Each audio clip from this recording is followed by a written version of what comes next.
Hey everyone, blockchain philosopher here. Our mantra is blockchain solutions for everyday problems. Now, as you go about your daily life, have you noticed that things just aren't the same today? People appear ruder, less focused, less hopeful. Things don't seem to work as smoothly as they did in the past. Take petty theft and property crime, for example. These occurrences are at best nuisances and at worst life threatening and life altering. But things don't have to be this way. Let's explore this topic further and let's go to AI. Petty theft, property crime. The term itself feels small, almost dismissive. It conjures images of a teenager pocketing a candy bar, someone swiping a cheap umbrella from a stand on a rainy day. Society tends to shrug it off as a minor nuisance. Petty theft is not just isolated incidents. It is a system, a hidden tax levied on all of us. Property crime shouldn't feel normal, but it does. I lock my bike twice. I leave nothing in my car. I half expect a package to vanish. That quiet adaptation has a cost. 3 costs, actually. First, trust erodes. Trust is the invisible infrastructure of daily life. When I assume someone might grab my stuff, I act differently, more guarded, more transactional. Businesses do too. Second, the financial burden hits hardest on the most vulnerable. Losing a bike isn't an inconvenience. It's lost wages to those who depend on it for transportation. Losing tools can end a job. Shoplifting crimes that force drugstores and supermarkets to close often hurt the very communities that can least afford to lose these services. Third, little crimes can explode into big tragedies. A catalytic converter theft, a shoplifting confrontation. These take seconds to escalate, years to regret. Underneath it all is a structural problem. Ownership is hard to prove.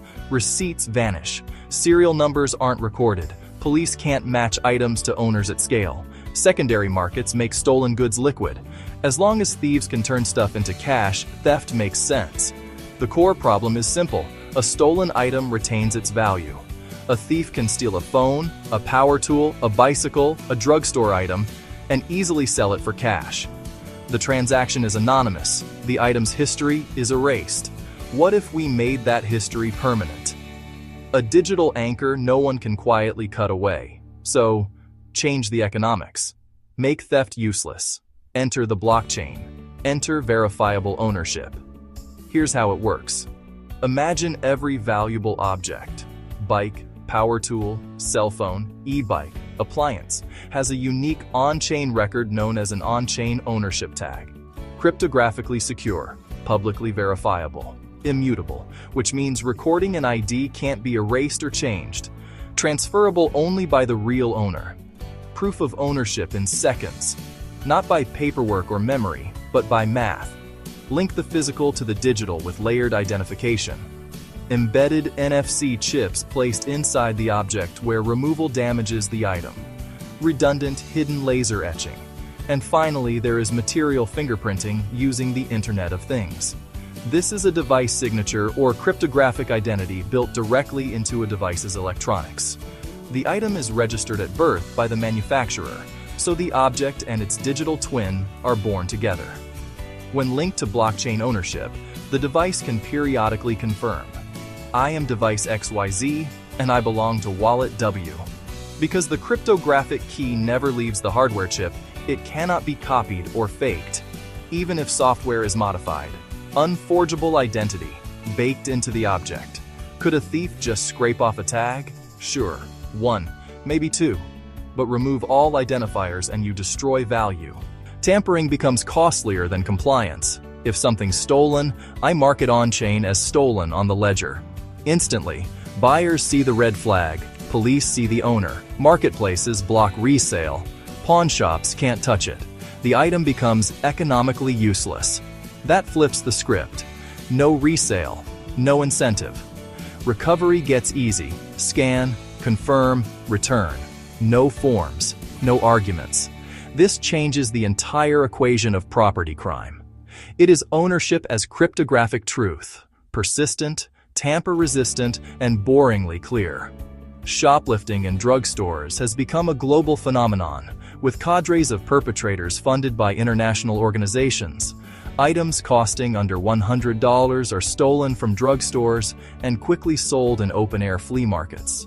With blockchain identity tags on even the smallest items, resale of these products becomes nearly impossible.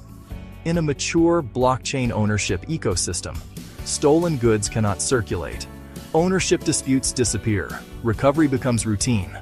Petty theft loses economic viability. Just like GPS made car theft harder and digital payments shrank pickpocketing, on-chain ownership makes property non-fungible in the real world. Not by policing harder, not by increasing surveillance, not by building more prisons, and not by passing more laws. No, the blockchain solution is subtle but brilliant, using a carrot, not a stick. We change human behavior, not by incarceration, but by showing the futility of theft itself, by making theft pointless. Let's step back and analyze what was just said. Let's put on our philosopher's hat. Are humans inherently good or inherently flawed? If human beings are born as thieves, then blockchain will make their thievery unproductive. And over time, as humans are taught the futility of theft, they may undergo a systemic change in their conduct and behavior. At least, that's the hope. Technological and manual handcuffs used to reform and rehabilitate mankind. What a thought.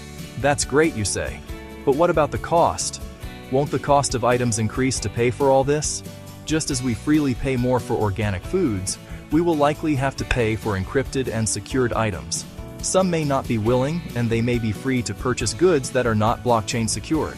At the societal level, the savings are likely to be sizable. Consider fewer police reports, detective investigation, insurance claims, and on a cerebral level, fewer headaches and nightmares. Okay, you say. If it's so easy, why aren't we seeing this blockchain solution right now? The answer probably has more to do with political will than with technological capability. The solutions are easy, so let's stop complaining and start fixing it. On this channel, we offer solutions, not complaints. We'll see you in the next video.